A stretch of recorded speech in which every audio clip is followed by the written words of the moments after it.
குவாலிட்டியை வந்து அஷ்யூர் பண்ணணும்னா என்ன பண்ணலான்னா, நம்ம நேரமாக பார்த்தோம் ஞாபகம் இருக்கா, என்னென்னா ஒரு ஹோல்சேலரை போய் மீட் பண்ணும்போது அவர் 10 அல்லது 20 தேவை அந்த மாதிரி சொன்னாருன்னா, 20 ப்ராடக்ட் தான் எடுக்கணும் மினிமம் அந்த மாதிரிலாம் சொன்னாருன்னா கூட நீங்கள் என்ன பண்ணலான்னா,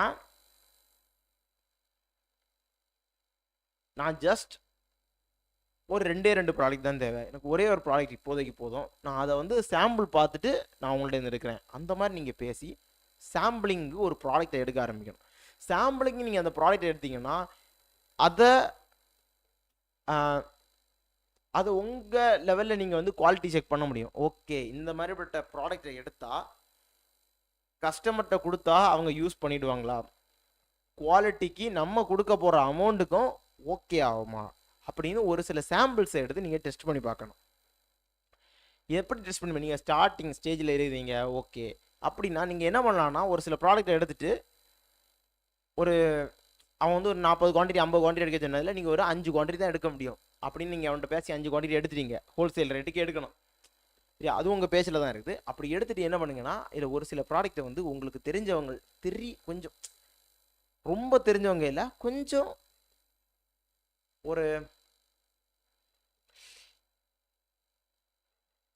கொஞ்சம் அவுட் சைடர்கிட்ட நீங்கள் அந்த ப்ராடக்டை கொடுத்து அவங்கள்ட்ட இருந்து ஃபீட்பேக் வாங்குங்க.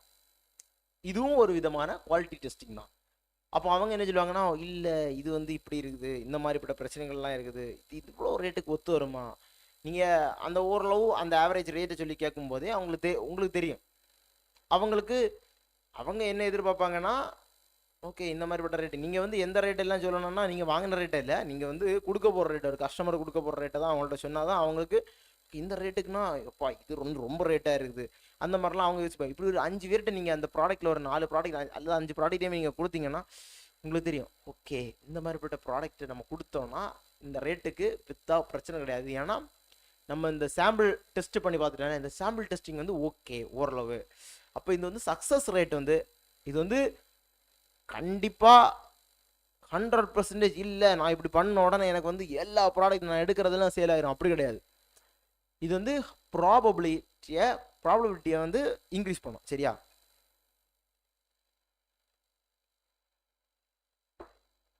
ஓகே, இதில் வந்து என்ன மாதிரிப்பட்ட விஷயங்கள்லாம் கொடுத்துருக்கேன்னா, குவாலிட்டி, டியூரபிலிட்டி, ஃபங்க்ஷனாலிட்டி, அது எப்படி ஃபங்க்ஷன் ஆகுது, இந்த மாதிரிப்பட்ட விஷயங்கள் எல்லாமே கஸ்டமருக்கு ரொம்ப முக்கியம். இந்த மாதிரிப்பட்ட விஷயங்கள் நீங்கள் வந்து ஃபஸ்ட்டே செக் பண்ணிட்டு தான் அந்த ப்ராடக்ட்டை செல் பண்ண ஆரம்பிக்கணும். அப்படி ஆரம்பிக்கலைன்னா ஒரு சில பிரச்சனைகள் வரும். சரியா? அது வந்து பிற்காலத்தில் நமக்கு ரொம்ப கஷ்டமாக இருக்கும். அதனால் ஃபஸ்ட்டே நீங்கள் இந்த விஷயங்களெல்லாம் மேக்ஸிமம் கிளியர் பண்ண பாருங்கள். Supplier assessment.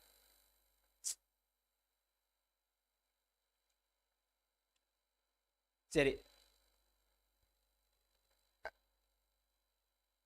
ஆஃப்லைன் கஸ்டமர்ஸை விடு, ஆஃப்லைன் ஹோல்சேலர்ஸை விடுங்க, ஆன்லைன் ஹோல்சேலர்ஸை பற்றி மேக்ஸிமம் இதில் பார்ப்போம்.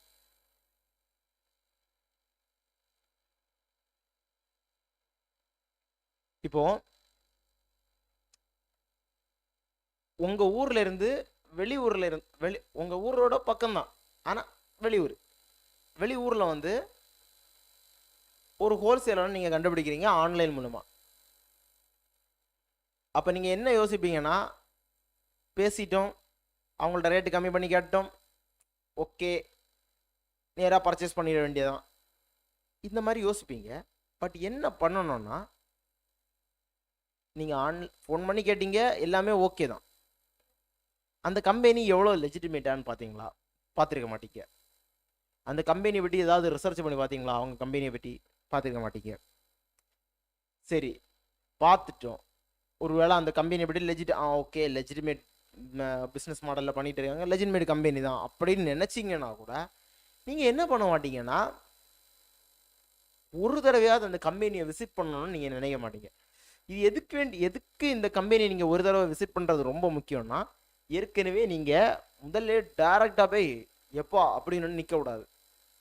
நீங்கள் ஃபோன் பண்ணி முதல்ல பேசி ஓரளவு இதாக்குங்க, ஓரளவு அவங்கள்ட்ட அமௌண்ட்டு விஷயத்தையெல்லாம் ஓரளவு பேசுங்க. பேசி முடிச்சுட்டு என்ன பண்ணணும்னா, ஒரு விசிட்டை போட்டுருங்க, பிரச்சனையே கிடையாது. பக்கத்தில் கொஞ்சம் செலவு ஃபஸ்ட்டு ஸ்டார்டிங்கில் அது பண்ணுறது வந்து நீங்கள் கொஞ்சம் மடிக்காமல் இருந்தீங்கன்னா நல்லது. எதனாலன்னா, நம்ம ஏற்கனவே ஒரு சில விஷயங்கள் பார்த்தோம். என்னென்னா நம்ம நம்ம வந்து அவங்களுக்கு கஸ்டமர், அவங்க வந்து செல்லர் நமக்கு, நம்ம ஹோல்சேல் பர்ச்சேஸ் பண்ணும்போது. அப்போ இந்த ஒரு ரிலேஷன்ஷிப்பை நீங்கள் உருவாக்கணும்னா நீங்கள் அங்கேயே பார்த்தா மட்டும்தான் அது முடியும். ப்ரோ நான் அல்லது சார் நான் ஏற்கனவே நம்ம வந்து ஆன்லைன் நம்ம ஏற்கனவே ஃபோனில் பேசணும், இந்த மாதிரிப்பட்ட விஷயங்கள்லாம் பேசியிருக்கோம், இந்த அமௌண்ட்டெல்லாம் நீங்கள் சொல்லியிருக்கீங்க, ஓகே இருக்குது. ஓகே, நான் இந்த ஏரியாவுக்கு வர வேண்டியது இருந்து நீங்கள் அந்த ஏரியாவுக்கு போக வேண்டியது இல்லைன்னு வச்சுருந்தா கூட நீங்கள் மேக்ஸிமம் அந்த மாதிரி சொல்லுங்கள். அந்த மாதிரி அந்த கான்வர்சேஷன் வந்து எவ்வளோ சூப்பராக பில்டு பண்ண முடியுமோ பண்ணுங்கள். இந்த இடத்துக்கு வந்து வர வேண்டியது இருந்து, அப்போது கம்பெனி பக்கத்தில் தானே இருக்குது, வந்து மீட் பண்ணிட்டு போகலான்னு வந்தேன். இந்த மாதிரி அவங்க கூட ஒரு ரிலேஷன்ஷிப்பை பில்டு பண்ணக்கு வந்து ஒரு சப்ளையர் அசஸ்மெண்ட் அது எதுக்காக கொடுத்துருக்கீங்கன்னா, அந்த அவங்களுக்கு கூட ஒரு நல்ல ரிலேஷன்ஷிப்பை கிரியேட் பண்ணுறதுக்கு இந்த ஒரு சப்ளையர் அசஸ்மெண்ட் வந்து ரொம்ப முக்கியமானது. சரியா? அவங்க எந்த மாதிரிப்பட்ட கம்பெனி, ஒரு லெஜிட்டிமேட் கம்பெனியா, எப்படிப்பட்ட விஷயத்தில் என்னெல்லாம் வேற செல் பண்ணிட்டு இருக்காங்க. ஏன்னா இப்போ நீங்கள் ஒரு சில ப்ராடக்ட் எடுத்துகிட்டு இருப்பீங்க, அவங்க ஏதாவது இல்லீகல் விஷயம் பண்ணி சைடில் பண்ணிட்டு இருந்தாங்கன்னு வச்சுருங்க. புரியுதா?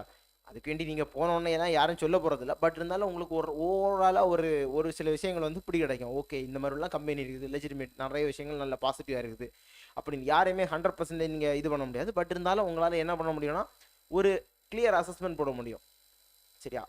அப்படி போட்டிங்கன்னா என்ன பண்ணலான்னா, அவங்கள்ட்ட பேசுகிறது பேசி ரிலேஷன்ஷிப் பில்டு பண்ணிட்டீங்க. அடுத்தது நீங்கள் எந்த மாதிரி ஒரு நல்ல ஒரு பிஸ்னஸ் பண்ணுறதுக்கு இந்த ரிலேஷன்ஷிப் வந்து ஃபர்தராக உங்களுக்கு புஷ் பண்ணி ரொம்ப ரொம்ப ரொம்ப நாள் நீங்கள் நல்ல ஒரு ரிலேஷன்ஷிப்பில் பில்ட் பண்ணி ஒரு பிஸ்னஸ் பண்ணுறதுக்கு யூஸ்ஃபுல்லாக இருக்கும். ஏன்னா இந்த 2 விஷயந்தான். ஒன்று, அவங்க கம்பெனியை பற்றி ஆன்லைன்லேயோ அல்லது சில பீப்புள்ஸ் மூலமாகவோ விசாரிக்கிறது. இன்னொன்று, டைரெக்டாக ஒரு தடவையாவது அவங்கள போய் சந்தித்து ஒரு ரிலேஷன்ஷிப்பை க்ரியேட் பண்ணுறது. இந்த மாதிரி நீங்கள் ரிலேஷன்ஷிப்பை க்ரியேட் பண்ணிங்கன்னா இன்னொரு நல்ல விஷயம் இருக்குது. சில ப்ராடக்டை வந்து நான் நேரம் வந்து ஹோல்சேலர்ஸ் என்ன சொன்னேன், நீங்கள் நல்ல ஒரு எப்படி சொல்லலாம், நல்ல ரிலேஷன்ஷிப்பை மெயின்டைன் பண்ணிங்கன்னா உங்களுக்கு நிறைய ஹெல்ப்லாம் பண்ணி தருவாங்கன்னு சொன்னேன். ஓகேவா? ஆனால் இதில் இன்னும் நிறைய விஷயங்கள் என்னன்னா, நேரடியாக மேனுஃபேக்சரிங் கம்பெனியே அப்ரோச் பண்ணி அவங்க உங்களுக்கு இந்த மாதிரி ஒரு ப்ராடக்ட் வந்து என்கிட்ட ஒரு ஆள் கேட்டிருக்கு, உங்களால் பண்ணி தர முடியுமான்னு கூட அவங்க வந்து ஹெல்ப் பண்ணுவாங்க. அது மட்டும் கிடையாது, நீங்களும் டைரெக்டாக மேனுஃபேக்சராக அப்ரோச் பண்ணி இந்த விஷயங்களையும் கேட்கலாம். நம்ம மேனுஃபேக்சரை அப்ரோச் பண்ணி நிறைய விஷயங்களை பேசுகிறத பற்றி வேற ஒரு வீடியோவில் பார்க்கலாம். ஏன்னா அது வந்து டோட்டலாக டிஃப்ரெண்ட்டாக இருக்கும். ஏன்னா அங்கே வந்து இங்கே நம்ம அந்த ப்ராடக்ட்டை வந்து ஜஸ்ட் பர்ச்சேஸ் பண்ண போகிறோம், எப்படி இருக்குதுன்னு பார்க்க போகிறோம். அங்கே வந்து நம்ம ஒரு புதிய ப்ராடக்ட்டை வந்து க்ரியேட் பண்ணி எடுக்க போகிறோம். அந்த மாதிரிப்பட்ட விஷயத்துக்கு நம்ம மேனுஃபேக்சர் அப்ரோச் பண்ணுறதா இருந்தால் அது வந்து டோட்டலாக டிஃப்ரெண்ட்டாக இருக்கும். புரியுதா? நம்ம அதை வந்து அடுத்த வீடியோவில் பார்க்கலாம், வேறு வீடியோவில் பார்க்கலாம். ஓகே, இப்போது இந்த சப்ளையர் அசஸ்மெண்ட் நம்ம வந்து பண்ணி ஒரு சில விஷயங்கள் வந்து சப்ளையர் அசஸ்மெண்ட் பண்ணிட்டோம்னா ஒரு சூப்பரான ஒரு ப்ராடக்ட் சோர்சிங் கிளியர் அவுட்லைன் உங்களுக்கு கிடச்சிடும். சரியா? இந்த கிளியர் அவுட்லைன் கிடச்சதுனாலே உங்களால் என்ன பண்ண முடியும்னா, ஒரு நல்ல ஒரு பிஸ்னஸுக்கு ஒரு ஸ்டார்டிங் ஸ்டேஜை வந்து உங்களால் ஒரு படிக்கட்டு போட்டாச்சு. என்னென்னா ப்ராடக்ட் சோர்ஸ் பண்ணுற ஒரு படிக்கட்டை நீங்கள் வந்து கிளியராக போட்டீங்க. புரியுதா? இந்த ப்ராடக்ட் சோர்சிங் எவ்வளோ முக்கியம்னு நான் சொல்லுவேன்னா, நீங்கள் டாக்குமெண்டேஷன் ஸ்டார்டிங் ரெடி பண்ணுறீங்க, ஒரு பிஸ்னஸ் ஸ்டார்ட் பண்ணணும்னு ஒரு மைண்ட் செட்டை நீங்கள் வரீங்களா, ஓகே நான் இதுக்கு இப்படி உழைக்கணும் அப்படி உழைக்கணும்னு அந்த மாதிரி மைண்ட் செட் வரீங்களா, அந்த மைண்ட் செட்டில் டாப்பில் இருக்க வேண்டிய ஒரு சில விஷயத்தில் வந்து ப்ராடக்ட் சோர்சிங்கும் முக்கியமாக இருக்கணும். சரியா? இது வந்து ஜஸ்ட் நான் நேரமாக சொன்னேன் சர்வீசஸை பற்றியும் பார்க்கலான்னு.